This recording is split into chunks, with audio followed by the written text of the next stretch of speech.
Okay, let's finish up with ventricular dysrhythmias. Start with PVCs. So similar to PACs, PVCs have similar causes as PACs, and generally speaking, PVCs are harmless unless they occur in a patient with a heart condition. If PVCs occur in someone with a healthy heart, they are totally harmless. What are the causes of a PVC? These are the following. But the more common cause are smoking. We have coffee again. So far, this is the second dysrhythmia we've seen caused by coffee, right? So who are coffee lovers here? Okay. And if someone smokes or someone's drinking alcohol in excess, you get these. Okay. So I'm sure those who love coffee have experienced these symptoms. Yeah. You feel like you're having palpitations or that your heart skipped a beat because it literally did. Now, there are different patterns in a PVC. When we say bigeminy, that means there's a PVC with every other heartbeat. If it's trigeminy, that means every third beat is a PVC. Quadrigeminy, every fourth, etc. So there are patterns. If you look at figure 22-15, so the first figure there, first rhythm, is called a bigeminy. Every other beat is a PVC. The second one below, what do you think the pattern is? This is a combination though. So there's two, one, two. One. So the first one is good. Okay. Actually, on second thought, the second one has no discernible pattern. In the first figure, since both of these PVCs look the same, this one looks the same as this one. So this is what we call unifocal, meaning it's the same source causing that PVC. It's the same errant cell. Whereas in the second figure, since the PVCs look different, yeah? Yeah. So these are your normal PVCs, I mean QRSs. That's a normal QRS, normal, normal, normal. This one is a PVC. Again, what follows a premature beat? A pause, just like a PAC. So here you have, if you have two in a row, we call it a couplet. No, couple, couplet. Since these three are the same, so that means, is it likely the same cells causing it? Yes. How about this one though? This is some other cause. So when the patient has these are now multifocal, meaning there's more than one source triggering these premature beats. Obviously, this is more complicated than a unifocal. So where would the pause be on the first one? This one, No, the first. that's a pause. The first picture. This one, this would be the pause. Okay. Again, pause is always going to follow the premature beat. So just like a PAC.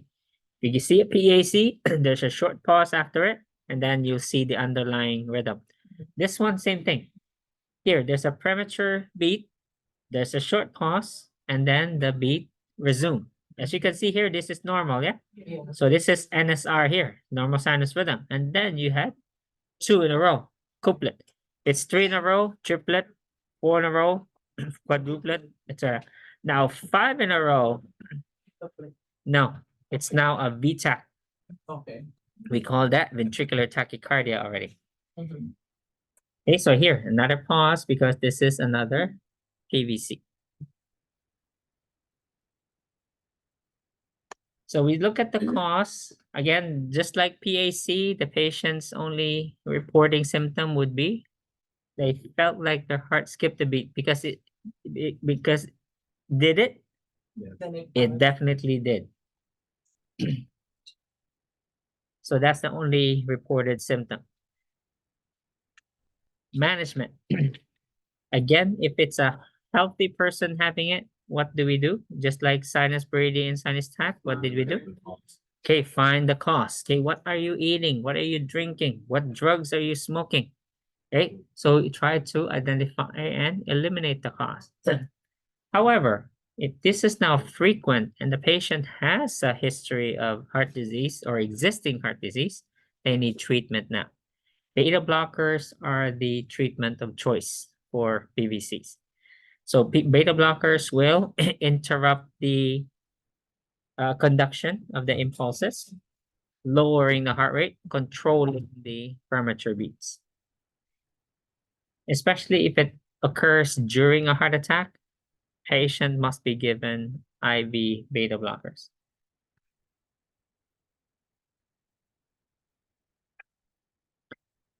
So that's for PVCs. Let's go to the more serious ones now. Ventricular tachycardia. So, okay, let me correct it because I said 5 in a row. Yeah, sorry. VTAC is now 3 or more PVCs in a row. That is considered VTAC. Now, it's not really the number of beats, but the number of seconds that we're more concerned about. Meaning, how long did the VTAC last? Okay, because we could have nine PVCs, which is ventricular tachycardia already, but it's really the how long did it last? Okay, and what symptoms did it produce? Now, most of the time, the patient has VTAC, they're okay. Some of them are just watching TV, laying down, and then you go there, you know, in a panic, hey, checking your patient, hey, you okay? And then they say, yeah, what's wrong? Okay, so they're okay. Sometimes it happens when they're brushing their teeth, they're in the bathroom. But the important thing is you look at the patient first. Don't worry about the rhythm. You see in the rhythm, look at the patient first. Because again, patients tolerate dysrhythmias differently. So look at the patient, that's your priority. Of course, if it's a sustained VTAC, the patient is usually pulseless and unconscious. However, since there are 2 types of VTAC, we'll just call them a pulseless VTAC and a stable VTAC. When we say stable VTAC, that means the patient has a pulse. Are we clear? Yeah. So what's the difference between whether or not there's a pulse or not? If there's a pulse, does that mean is there adequate cardiac output? Yes, meaning yes, the heart rate is fast, but then it's still producing cardiac output. So therefore, is the patient's brain perfusing? Yeah. Yes. Are they conscious? Yeah. Yes. However, a pulseless VTAC, that means the heart's beating, but is it producing any output? Nothing. So it's just wasting oxygen and energy, but isn't doing any cardiac output. Let me show you the rhythm, the picture. That's VTAC. Okay, so do you see P waves? No. So can you measure PR interval? Are these real QRSs? No. So is this rhythm producing any output? No. So is this dangerous? Yes. Since again, there are 2 types of VTAC. We have pulseless VTAC and a VTAC with a pulse or stable. What is your first action when you see a patient in VTAC? Very good. Check for a pulse because your next action depends on whether there's a pulse or not. Okay. So how do they look on the PG, the pulses? Exactly the same. Oh, so it's the same thing. Yep, same Huh. thing. It doesn't matter. Yep, doesn't matter. So therefore, when you see VTAC, what's your first action again? Okay, go check the patient and then check for a pulse. Obviously, if they're awake, do they have a pulse? Duh, yeah. Unconscious, check for a pulse first. Okay. No pulse. So what's your action? Call the code. Call for help first. Hey, BLS. Yeah. Hey, you. Call 911 or we're in a hospital, so we call the code and then begin chest compressions. So when you call the code, someone will bring the crash cart while you are doing the chest compressions already. And you know the rest, you know BLS. VTAC with a pulse is treated with medication. So let's look at here, their management. Okay. So as mentioned here, management of choice is, okay, cardioversion. If it's meaning, do they have a pulse or not? Yes, they have a pulse. Now, of course, if it's pulseless, then it is defibrillation. So what are the two rhythms that are shockable again? VTAC, pulseless VTAC, and come on, you did BLS. What's the other rhythm? Yeah, pulseless VTAC and VFib. Okay, so those are only the only two shockable rhythms. Okay. Correct. There is no cardiac output there. There are no contractions. Okay, it's quivering, but they're not really heartbeats. Okay, and they're unconscious. So same thing as VFib, which is BLS. Yes.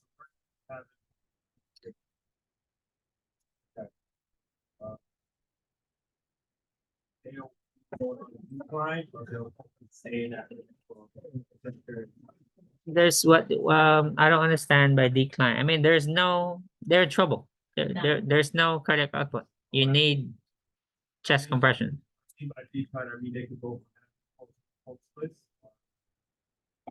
Yeah. Yeah.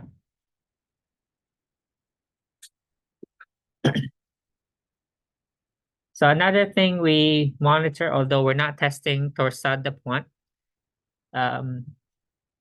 QT, I think I mentioned this last week. Yeah, and I showed you torsade de pointe, right? Okay, so if your QTC is over, for female again, is over 35, 0.35 seconds, and then for male is over 0.45 seconds, then that's prolonged QTC. So watch them for torsade de pointe, because once torsade de pointe appears, what's next? VFib is next. And here's VFib. So this is the most disorganized rhythm possible. So what's the treatment? Oh, it's the same as VTAC. Well, unlike VTAC, wherein there's a stable VTAC, right? There's a VTAC with a pulse. There's no such thing as VFib with a pulse. Oh. Okay. Because I mean, look at the rhythm. Look at that. There's no way there's a pulse there. Right? So there's no pulse, no blood pressure. So what's the only treatment?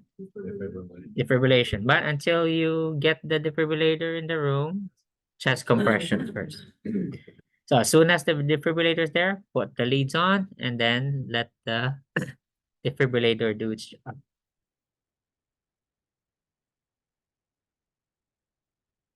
We'll skip the idioventricular rhythm.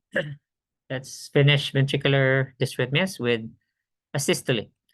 So asystole, what do we do with asystole? Do we shock this?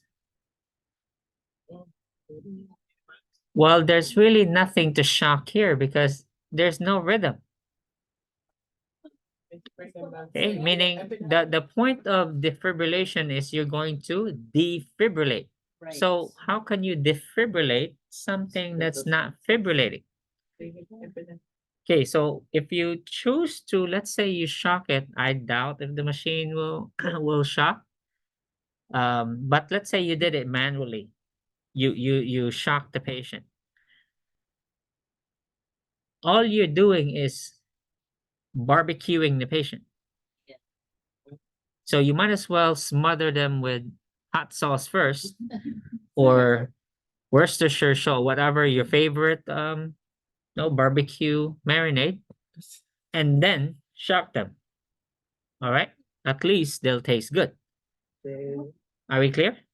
So do we shock asystole? No. No, unless you smother them with marinade first. All right. Okay.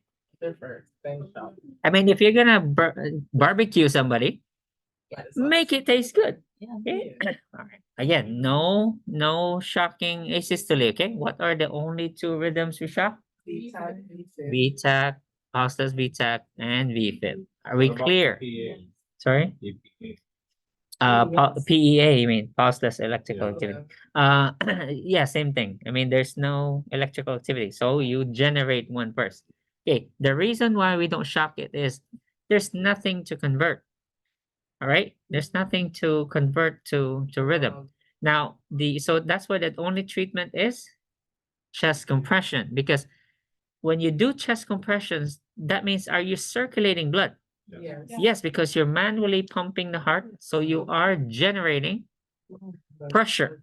So once you generate pressure, are the electrolytes now going in and out of the heart cells? Yes. Are you generating electrical activity? Yeah. Yes. So the first rhythm that appears when you do good chest compressions is VFib. Mm.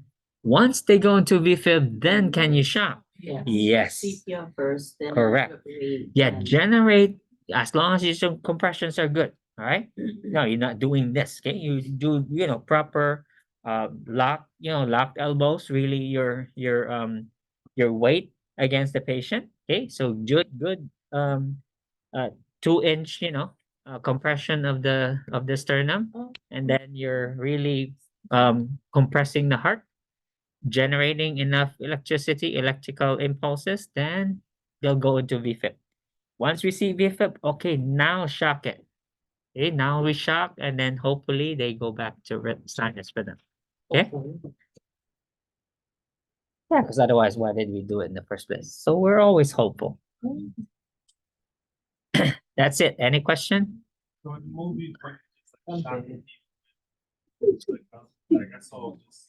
Yeah, no, it's comical. Yeah, when you see flatline and then they shock, the hell are you guys doing?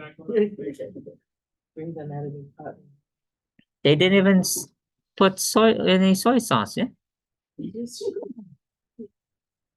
Okay, let's go to heart blocks.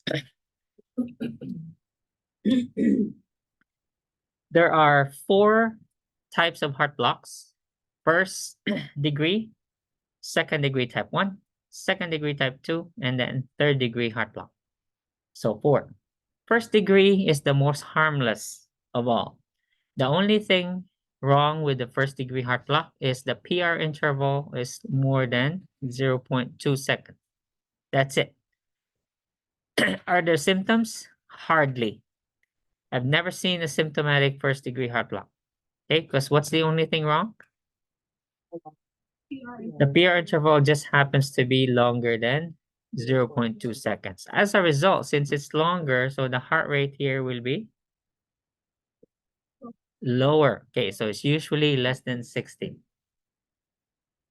What does it look like? Right here, figure 2219. So it looks normal, yeah? But if you look closely, if you measure the PR interval, then it's first degree. What do we do? Symptoms, again, no symptoms. Okay, patient's fine. What do we do? If there's no symptoms? Well, not really nothing. So what do we do? Okay, find the cause. Okay, so analyze good. Let's go to the causes. So it's usually caused by medications, particularly digoxin. Remember digoxin? Okay, so any drug that will interrupt the conduction, beta blockers, calcium channel blockers, digoxin. Okay, these drugs can cause heart blocks, first degree heart blocks. That's it, because it's doesn't cause symptoms, so you just find and eliminate the cause if you can, if possible. Okay, second degree type 1, figure 22-20. Here, this is a little bit more serious. However, not all people are symptomatic with type 1, second degree type 1. Most people tolerate this rhythm. So what's wrong here? So let's see. Here we have NSR. What happened here? The QRS is Okay, there's a beat missing, yeah? Okay. Because there's supposed to be a heartbeat somewhere here. Yeah? And then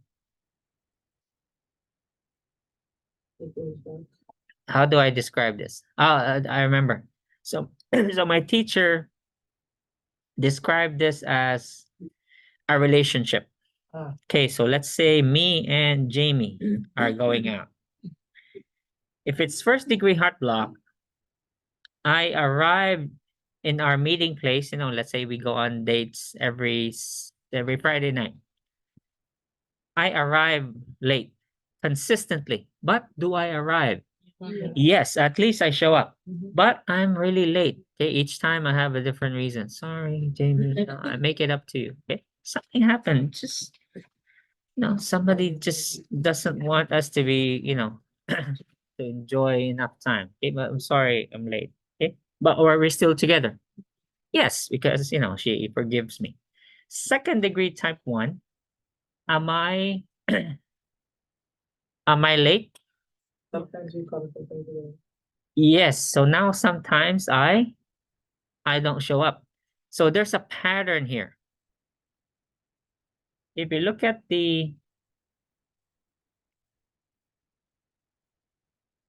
PR interval, here it's long, yeah? Mm. What happened to the second one? Is it the same length or longer?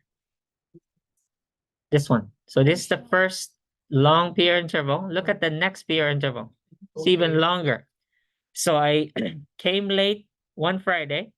The next Friday, even later. So let's say 30 minutes the first Friday, next Friday, 1 hour. Okay. And then what happened with the third one? Did I show up? No. I stood her up on the third one. And that cycle goes on. Long, longer, no, late, later, and I stand her up. Yeah, so that's type 1. Okay. Long, longer, block. Okay. Long, longer, block. Let's go to second degree type 2. This is more serious because although let's look at the picture. Although the PR interval stays the same, doesn't get longer, but look at how many times I'm standing her up now. I'm not showing up more frequently now. Okay, so at least with second degree type 1, I showed up, yeah, but only stood her up. Once. Yeah, every third one. Okay, about every third one. So I come in late. Oh, no, I arrive late. Arrive later, and then not show up. That was second degree type 1. Second degree type 2 doesn't arrive later and later, but I'm now missing more. See here, there's a P wave, but no QRS. P wave, no QRS. P wave, no QRS. So this is more serious. Look at the overall ventricular rate. What's the result now? So these are our 3-second markers. These are our 3-second markers. Okay, so that's 6 seconds there. This is 6 seconds. So what's the heart rate here? Estimate the ventricular rate. 40s. Okay, so this is now second degree type 2. The heart rate is in the 40s because, okay, so there's a more serious block now. Now the worst one is this. In third degree heart block, so you have your own textbooks on your screen. So just grab a piece of paper and then do the thing we did last week. Mark two. Let's start with the R waves first. So look at the space, interval for the R waves. So mark this R wave and then mark this R wave and then move that paper from one R to R to the next R to R. Do it. Is it regular? Try again. No, it ain't right. It is. It is regular. Look at it here. So I'll just use my finger. Okay. That's an R, right? And that's an R. Yeah? Yeah. Okay. Let me move it. Yeah. Move again. Again. So therefore, are my QRSs occurring regularly? Let's go to the P wave. Where are the P waves here? This is my P wave, yeah? That's a P, that's a P. Okay, let's do it like this, so it's not, I'm not cheating, okay? That's P.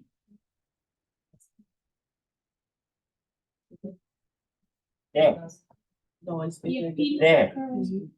So the P's and the R's are regular intervals. So therefore, are me and Jamie talking to each other?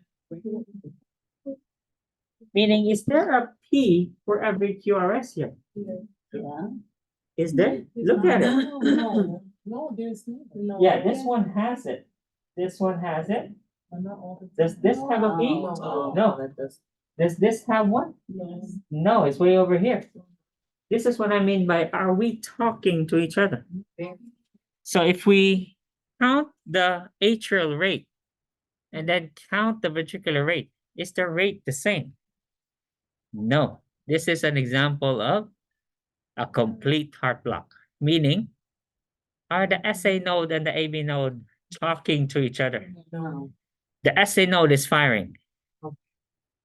Is the AV node receiving those impulses? Not every time. No, something is blocking the impulse. So we call that a third degree block, or there's several names here. We call it complete heart block, third degree heart block, or complete AV dissociation syndrome. Meaning, look at the resulting heart rate.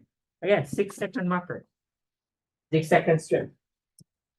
What is the ventricular rate?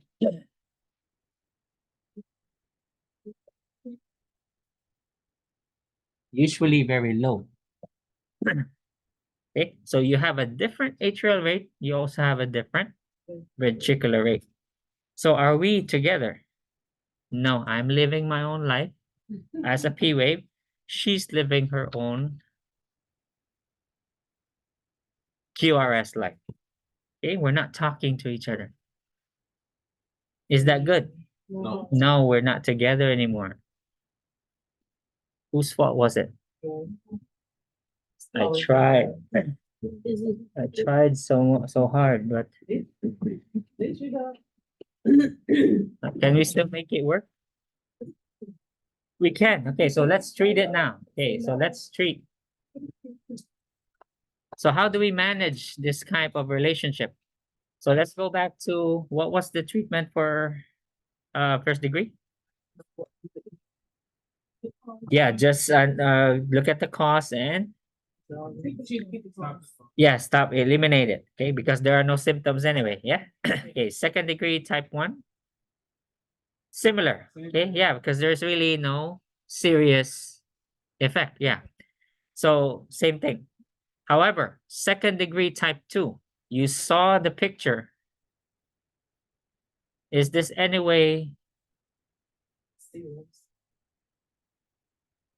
can this sustain life? Maybe, but only probably at rest, yeah? But when this patient walks or goes to work, can we sustain life with this type of rhythm? Not anymore. So does this require treatment? Yes. Now, the heart rate's really considerably low. We can initially we can try atropine, yeah, to raise the heart rate. If doesn't work, then we'll have to do pacemaker. Now, there's no such thing as an emergency pacemaker because, meaning, sorry, there's no such thing as an emergency pacemaker implantation because we have temporary pacemakers, right? So meaning they won't call the doctor at 3 a.m. and say, hey, can you come in? Patient needs a pacemaker. That's not going to happen. Okay, they'll call them first thing in the morning, first business day. I doubt if they'll even come on Sunday. Okay, we'll do it Monday because why? We have a temporary pacemaker. Okay, so let's talk about those next.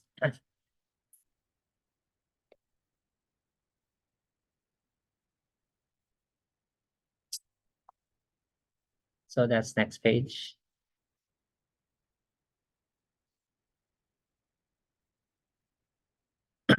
Had to do with 2 screens.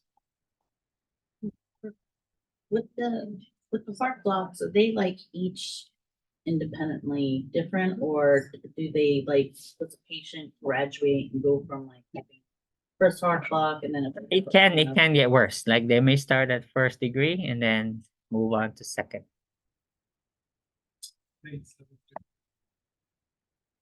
Pacemaker. Let's since cardioversion and defibrillation is here, so I'll just show you where I found the what my discussion earlier. So it's here. So this is comparing the cardioversion from defibrillation. So I mentioned what's the main difference?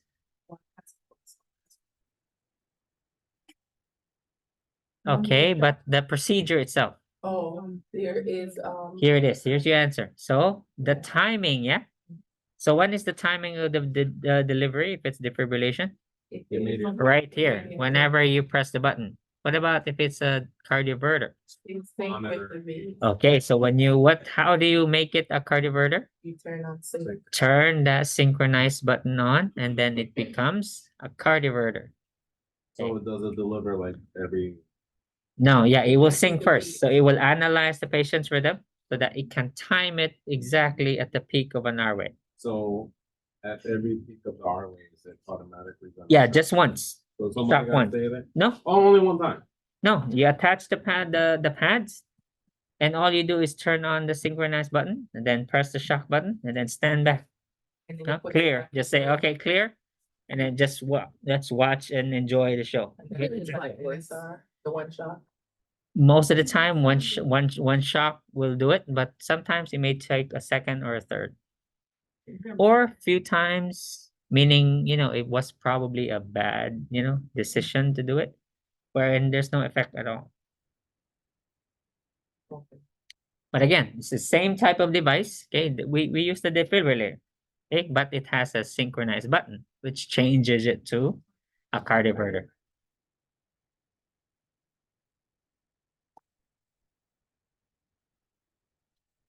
And always, of course, don't forget to shout clear, right? Okay, think about your coworkers because it hurts, right? Or if you get electrocuted, you might be the one on the floor. You'll be the one with a heart attack. Okay, you're the one in cardiac arrest. Embarrassing too, and you're dead. Oh, your family. Yeah, I would probably die from the embarrassment. If I survive, I'm not coming back. It's embarrassing. They'll talk about you forever.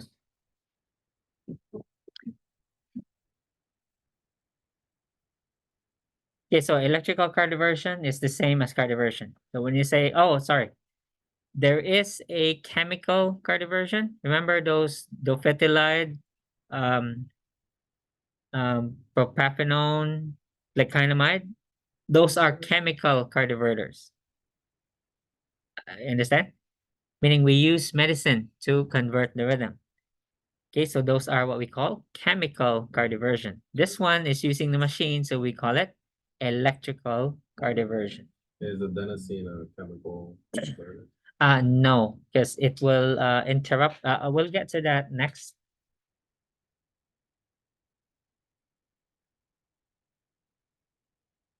Defibrillation, I shouldn't have to discuss this. I mean, you did BLS, yeah? Yeah. Okay. So this is always paired with good chest compressions. EPS, I won't test you. I mean, we're not going to be in the cath lab. So this is again, what is the indication for EPS? Before AFib, I mean, before ablation. Okay, before we can burn, yeah, we have to find what we need to burn first. Okay, next one is pacemakers now. So as mentioned earlier, who benefits from pacemakers? What type of heart block? Third degree. Second degree type 2 and third degree heart block. Okay. So as mentioned, there are two, there's a temporary and a permanent pacemaker. And the settings can be demand or it can also be fixed. Fixed means it's asynchronous. Demand is no, as needed. Okay, so there are two settings, and there are two types. We have temporary and we have permanent pacemakers. So let's start with the temporary.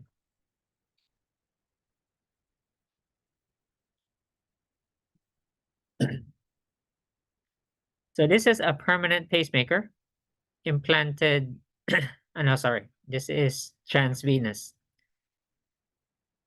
In transvenous, this is a type of um, temporary pacemaker, wherein the pacemaker is outside the body. However, the leads are inside. I probably should have started with let's do transcutaneous first. Now, transcutaneous pacemaker is, you've seen a AED, yeah? Yeah. And you've seen a defibrillator. Yeah. We can use that machine, putting pads on the patient, and then the electrical stimulation will go through the skin. It's uncomfortable because the patient will feel, tiny electric shocks, but it works. Okay, obviously, can the patient live with like that? No, because now they'll have to keep bringing that big ass defibrillator. Yeah, so that's no way to live. Plus, you always need to be close to a power outlet Okay. because the defibrillator only has so many hours of battery. So that's for temporary. So let's say the surgery for implanting the permanent pacemakers tomorrow. So we can use that. Okay, just the transcutaneous through the skin. Now the transvenous, this type is used as a bridge. So let's say the usual scenario is the patient has an infection, a blood infection. Can we put the pacemaker while the patient has an existing infection? No, because what will happen to that pacemaker that you implanted while the patient has bacteremia? That will become a mansion for the organisms. You put the pacemaker in there, the bacteria will say, oh, thank you. Now they're gonna live in that pacemaker. Because what will the body do to the bacteria in that pacemaker? Nothing. It's a foreign object. So do they care about protecting that pacemaker? No. The body will just say, oh, what are they doing there? Oh, they're living there. Let's attack it. No. In the first place, is that pacemaker part of your body? It's foreign. So will the body care? No. So can we put up any foreign object? Doesn't have to be pacemaker. Could be a hip implant or whatever. Can we do that while the patient has an infection? No. So the choice is this one. We can't do the skin because the patient needs the pacemaker and we need to finish the treatment first. So therefore, is it practical to put the transcutaneous for a couple weeks? No, the transcutaneous is only for a few hours. Okay, only a few hours. Transvenous, this can be weeks, months. Okay, so this is the semi-long-term option because we can easily take out those wires. Because where is the pacemaker machine? Is it inside? No, it's outside the body. The wires just happen to be inside.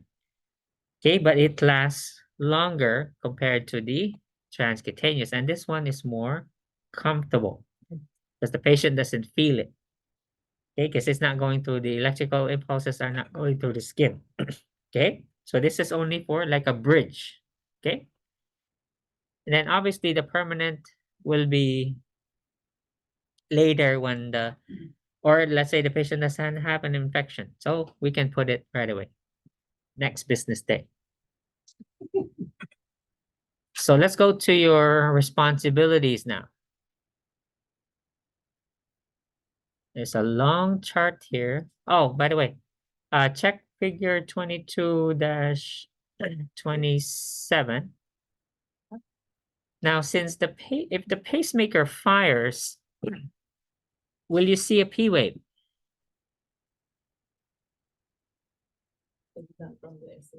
Correct.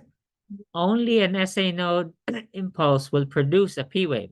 So since it's the pacemaker firing now, will you see a P wave? No, because it's not an SA node impulse. It's coming from the pacemaker. So what will you see instead? Those pacemaker spikes. Okay, so you see that sharp dip? That's the pacemaker spike. That's not a P wave, obviously, yeah?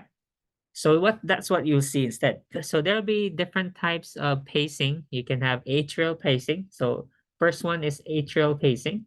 Second one is ventricular pacing. Okay, so the pacemaker can either pace the atria or it can pace the the ventricles. Okay, the doctor can set it in many different ways. As far as the settings, I mentioned demand and fixed earlier.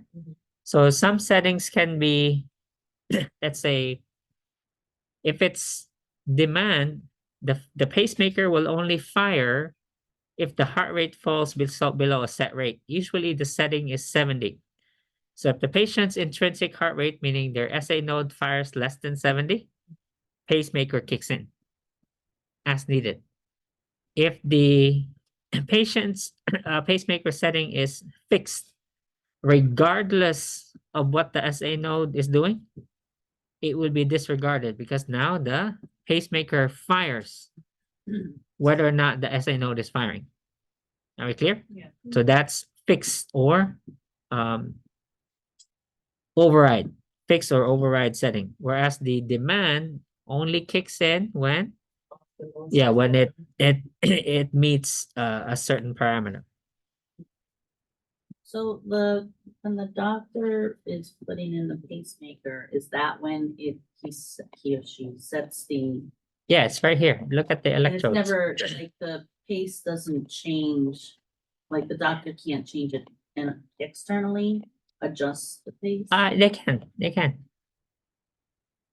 So they it's can either or, program it. depending upon, And we have modern pacemakers now. Some are non-metal anymore. So you can have an MRI.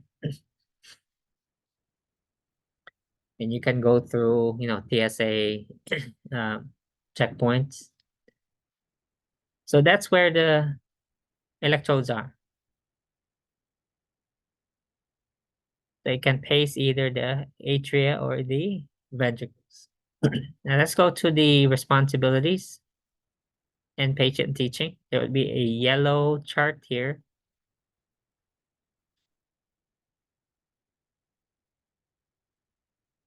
I won't test you about table 22-2. These are some problems with pacemaker function.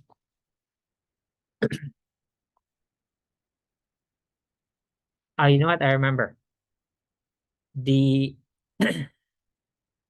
Because the teaching is the same whether it's a pacemaker or an ICD. So let's finish an ICD first. What is an ICD? Stands for implanted cardioverter defibrillator, meaning they miniaturized the defibrillator right here, put it into a smaller device, implanted it into the patient. Now, who gets this? Patients who've experienced VTAC or VFib, except from a heart attack, and survived. Again, these people are those who experience VTAC, pulseless VTAC, or VFib, and survive. Because are they likely to have another one? Yes. So these patients will be given or advised to have an ICD. We can't force them. So patient says, okay, yeah, let's say, yeah, I want to live longer. So, okay, here you go. Obviously, it's a smaller device, smaller generator, smaller battery. Can it generate the same joules, the same voltage as a regular defibrillator? No, this will be only capable of generating a smaller amount of electricity. Okay, but will it help? Yes. Yes. So when the patient feels it firing, they're told to call 911. Yeah, rest and then call 911 because it's firing. So that means, are they experiencing a fatal dysrhythmia? Yeah. Yes, the machine, the device detected VFib or VTAC. So they need to go to the ER. Are we clear? Yeah. Okay. So it's, you know, it can save their life. Remember the bridge earlier? Transvenous pacemaker? The ICD also has a bridge. We call it the Zoll life vest. So this is worn outside the body. So they wear it on their skin, meaning you can't wear a shirt under this. Okay, so this should be put on the skin, and then you can wear the shirt over over the vest. Okay, not a shirt and then the vest. Okay. It has a battery. The batteries will be here. Okay, hidden here. So it's quite heavy, you know, weighs about maybe 5-7 pounds because of the battery. This is like a bridge. Again, we can't put in the ICD, but the patient needs one right now. You know, again, same reason, they have a infection or something, so they'll wear this. Guess how many patients will comply? They'll come back. I mean, you can understand, yeah? Well, look at that. Can you go to the beach? There you go. No? Go spring break. What is that? Oh, this is pretty cool, man. This will fire.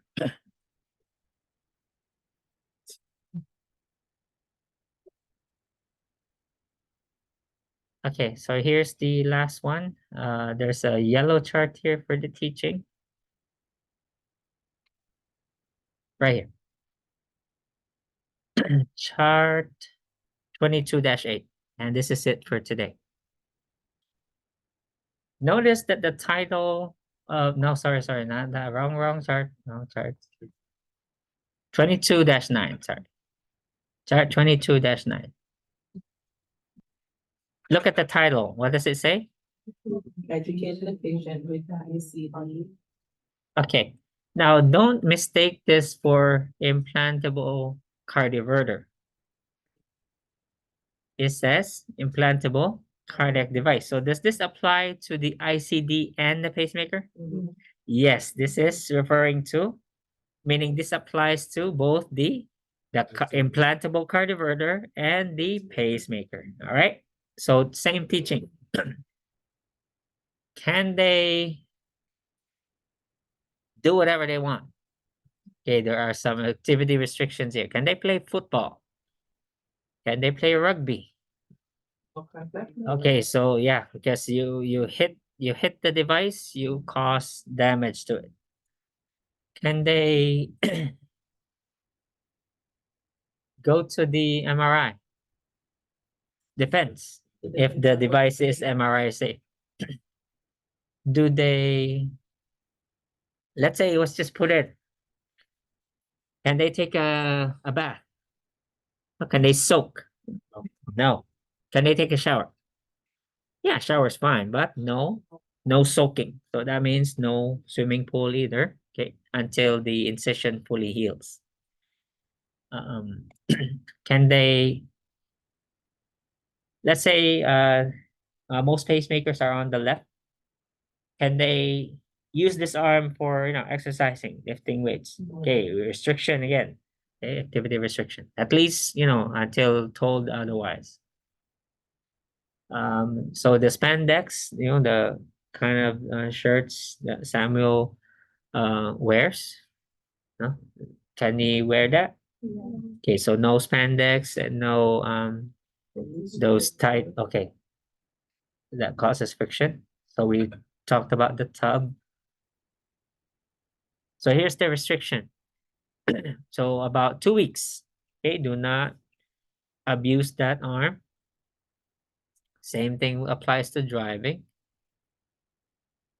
So 2 to 3 weeks, you're good to go, back to normal. For electromagnetic interference, so again, unless it's certified MRI safe, do not be anywhere near magnets. What else contains magnets beside an MRI machine? Well, cell phones, not really. Oh no, sorry. Thank you for bringing up the cell phone. Cell phones here must be held how? What does this bullet say? Be on the opposite side of the device. Which is how many inches? So if my pacemaker's here, if I hold the phone here, how many inches is that? 6. So it has to be at least a foot, okay? About, what is the actual number here? How many inches is this? That's about 12. Okay, yeah, a foot. That's 12 inches, okay? A foot, a foot away. And then when I'm in the, anti-theft devices at Marshalls or at Macy's, what do? Do I hug it? Like that? Okay, just walk through them normally. Okay, don't go hanging around there or hugging it. Okay?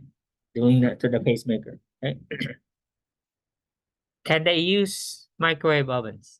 You should, yeah, No, if they should not cause any concern, so yeah. Clarify it. What is it? Yes or no? Yeah, No. they can use Yes. you it. can use it, Yes, they can. Can they use it? yes.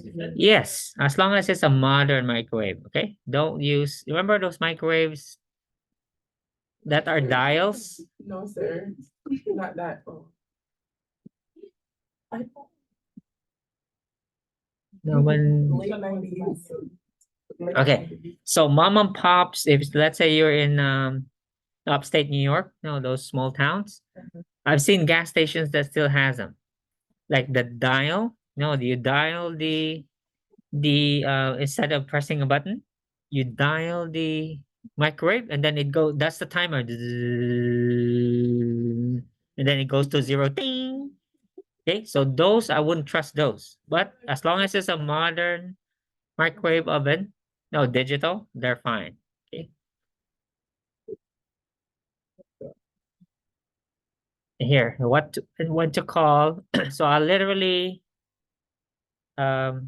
use this, okay, on the exam question. Oh, good. Are they skipping? That's about it. Any questions?